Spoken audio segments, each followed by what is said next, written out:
One hot summer day in the early 1990s, I was walking up Church Street in Lower Manhattan, headed to my favorite shoe store.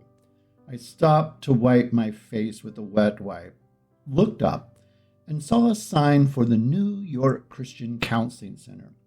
I walked in on a whim, and by the end of the day, I'd helped launch a complete shift from temperament-based therapy to REBT and CBT. Oh, and the great Albert Ellis got involved.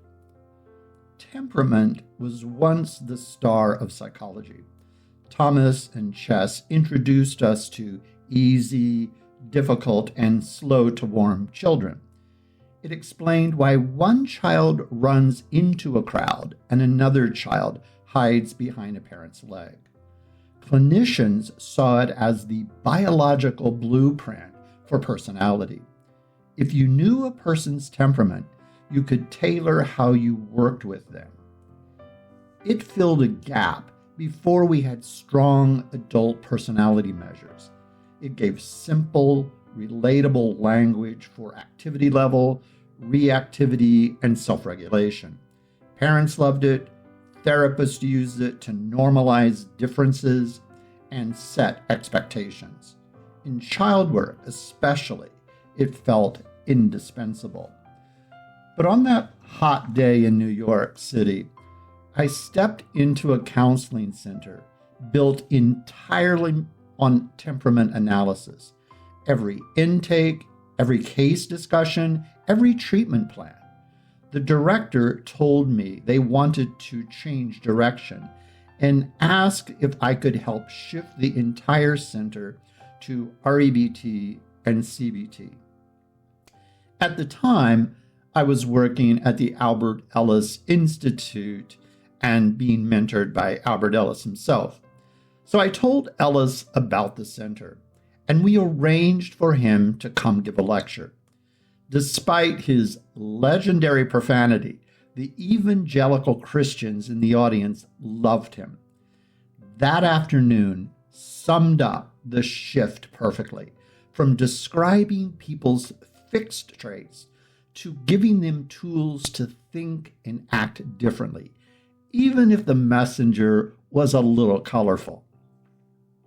So why did temperament fade from adult therapy? For one, personality psychology took over.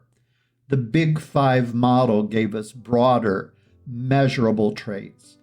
Why say slow to warm up when you could talk about low extroversion and high neuroticism? Therapy also got more practical. Cognitive behavioral therapy, dialectical behavioral therapy, acceptance and commitment therapy. They all focused on what we can change: thoughts, behaviors, coping skills. Temperament felt fixed, so it dropped out of most adult therapy conversations. Attachment theory also stole the spotlight.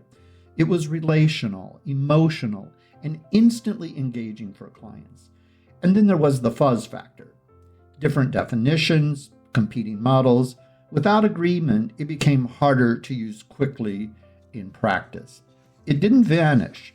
It's still alive in developmental research, parenting programs, and early childhood interventions.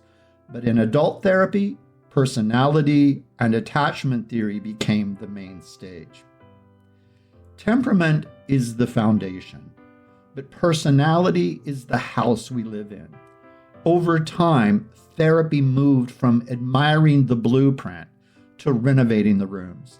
And sometimes that shift can happen in the unlikeliest places, like a hot summer walk to a shoe store on Church Street in New York City. If you enjoyed this mix of therapy history and personal story, subscribe for more and share in the comments if you remember the temperament era. Thank you and have a great day.